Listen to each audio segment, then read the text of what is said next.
Assalamualaikum warahmatullahi wabarakatuh. Selamat pagi Bapak dan Ibu. Terima kasih banyak sudah meluangkan waktu untuk menyimak presentasi kami hari ini. Perkenalkan, saya Dr. Gigi Dina dari Program Studi Spesialis Kedokteran Gigi Anak, Fakultas Kedokteran Gigi Universitas Gadjah Mada.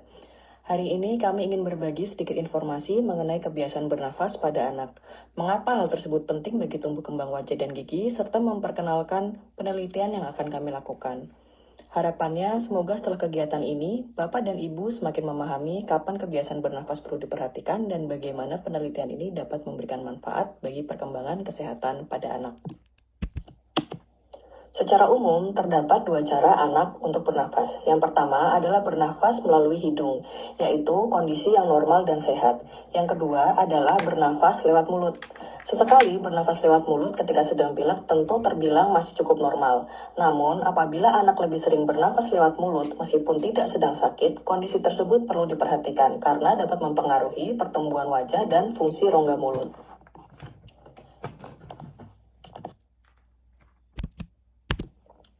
Mengapa bernafas lewat hidung itu lebih baik? Saat udara masuk melalui hidung, udara akan disaring dari debu dan kuman, dihangatkan serta dilembabkan sebelum bisa masuk ke paru-paru. Selain itu, ketika bernafas melalui hidung, bibir cenderung tetap dalam posisi tertutup, dan lidah berada di posisi yang benar, yaitu menempel pada langit-langit mulut. Posisi tersebut membantu pertumbuhan rahang berlangsung secara optimal, sehingga susunan gigi dan bentuk wajah berkembang dengan lebih baik. Bapak dan Ibu dapat mengenali beberapa ciri anak yang bernafas normal melalui hidung. Biasanya, bibir pada anak tersebut dapat menutup dengan nyaman, wajahnya tampak seimbang, gigi tersusun lebih rapi, kepala tidak terlalu condong ke depan, serta anak tampak lebih segar karena mempunyai kualitas tidur yang baik. Tidak semua anak memiliki seluruh ciri ini, tetapi secara umum gambaran inilah yang sering dijumpai pada anak-anak yang pola pernafasannya normal dan sehat. Bernafas lewat hidung berperan terhadap banyak sekali fungsi penting. Fungsi bibir menjadi lebih baik dan optimal, sehingga anak lebih mudah menjaga mulutnya untuk tetap tertutup pada saat posisi istirahat. Anak juga dapat berbicara dengan lebih jelas, kesehatan gigi dan gusi lebih terjaga, serta senyum yang lebih harmonis juga terbentuk. Selain itu, pertumbuhan lengkung rahang yang baik akan membantu gigi untuk dapat tersusun lebih rapi dan mendukung perkembangan wajah menjadi lebih proporsional. Sebaliknya, pada anak yang terbiasa bernafas melalui mulut, udara lebih sering masuk melalui mulut daripada melalui hidung. Awalnya mungkin hanya karena hidungnya tersumbat. Namun, jika kebiasaan tersebut berlangsung lama, posisi bibir dan lidah dapat berubah. Lama-kelamaan, pertumbuhan rahang, susunan gigi, bahkan bentuk wajah juga dapat ikut terpengaruh. Hal yang perlu diketahui adalah kebiasaan bernafas lewat mulut seringkali tidak disadari oleh anak. Sebagian anak melakukannya ketika sedang bermain, melamun, atau sedang menonton televisi. Sebagian lagi justru hanya terjadi pada saat tidur. Oleh karena itu, pengamatan dari orang tua sangat penting, karena orang tualah yang paling sering melihat kebiasaan anak sehari-hari. Penyebab kebiasaan bernafas lewat mulut pada anak cukup beragam. Misalnya, karena pilek yang sering dan berulang, lalu adanya alergi, adanya pembesaran amandel atau adenoid, lalu karena bentuk rahang tertentu, misalkan rahang atasnya maju dan sempit. Lalu anak memang sebelumnya memiliki kebiasaan tidur dengan mulut terbuka. Lalu faktor lainnya yaitu faktor lingkungan seperti polusi pada udara. Karena penyebabnya juga berbeda-beda, penanganannya juga berbeda pada setiap anak. Berikut adalah beberapa tanda-tanda yang perlu diperhatikan oleh Bapak dan Ibu di rumah. Yang pertama, bibir anak sering terbuka saat santai atau saat sedang tertidur. Yang kedua, anak mendengkur pada saat tidur. Yang ketiga, tidur anak tampak gelisah. Yang keempat, mulut kering pada saat bangun tidur. Yang kelima, bau mulut. Yang keenam, hidung anak sering tersumbat atau anak sering sekali mengalami pilek. Yang ketujuh, sulit fokus saat belajar. Yang kedelapan, biasanya pada pagi dan siang hari anak menjadi mudah lelah.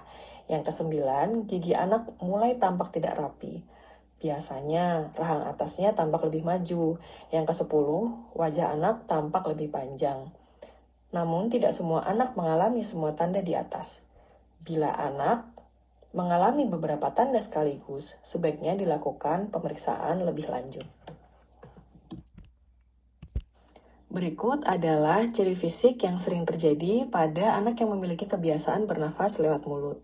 Bapak Ibu bisa lihat, biasanya pada anak yang memiliki kebiasaan bernafas lewat mulut, mata terlihat lelah dan gelap. Ini terjadi karena anak kekurangan oksigen saat tidur, sehingga matanya tampak lebih lelah. Lalu juga terdapat lingkaran hitam di bawah mata, seperti orang yang kurang tidur. Lalu yang selanjutnya, bibir anak nampak sering terbuka dan kering. Lalu bibir atas biasa cenderung tipis dan bibir bawah tampak turun menjulur. Lalu wajahnya juga nampak mulai memanjang dan rahang bawahnya juga tampak turun.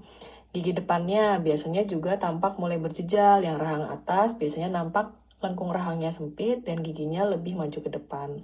Untuk postur kepala, biasanya pada anak yang sudah memiliki kebiasaan bernafas lewat mulut, postur kepalanya cenderung condong ke depan. Bapak dan Ibu dapat melakukan pengecekan sederhana dengan menjawab 5 pertanyaan sederhana berikut. Yang pertama, apakah anak sering tidur dengan mulut terbuka? Yang kedua, apakah anak sering mendengkur saat tidur? Yang ketiga, apakah mulut anak kering saat bangun tidur? Yang keempat, apakah bibir anak selalu terbuka saat menonton TV atau bermain? Yang kelima, apakah anak sering pilek atau alergi? Jika menjawab ya pada 2 atau lebih pertanyaan, sebaiknya konsultasikan ke dokter gigi anak atau dokter spesialis THT untuk pemeriksaan lebih lanjut. Nah, setelah kita memahami perbedaan cara bernafas tadi, muncul satu pertanyaan yang cukup menarik. Apakah cara anak bernafas dapat mempengaruhi pertumbuhan wajah dan akhirnya mempengaruhi senyum pada anak? Inilah yang ingin kami pelajari melalui penelitian ini. Kami ingin mengetahui hubungan antara pola pernafasan, fungsi bibir, pertumbuhan wajah, dan karakteristik senyum pada anak. Harapannya, hasil penelitian ini dapat membantu deteksi lebih dini, sehingga apabila ditemukan masalah dapat ditangani sebelum pertumbuhan wajah selesai. Lalu, kira-kira siapa saja yang bisa mengikuti penelitian ini? Penelitian ini ditujukan untuk anak usia 8-12 tahun yang telah mendapatkan izin dari orang tua. Anak tersebut juga harus bisa bersikap kooperatif dan bekerja sama selama penelitian berlangsung. Anak tersebut tidak sedang menjalani perawatan ortodonti atau tidak memakai behel.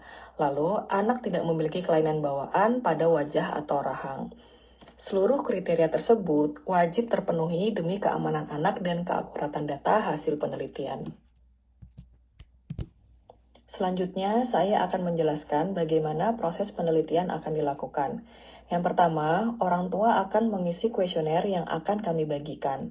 Lalu, kemudian dilakukan pemeriksaan pola nafas pada anak. Setelah itu, dilakukan pengukuran kekuatan bibir pada anak.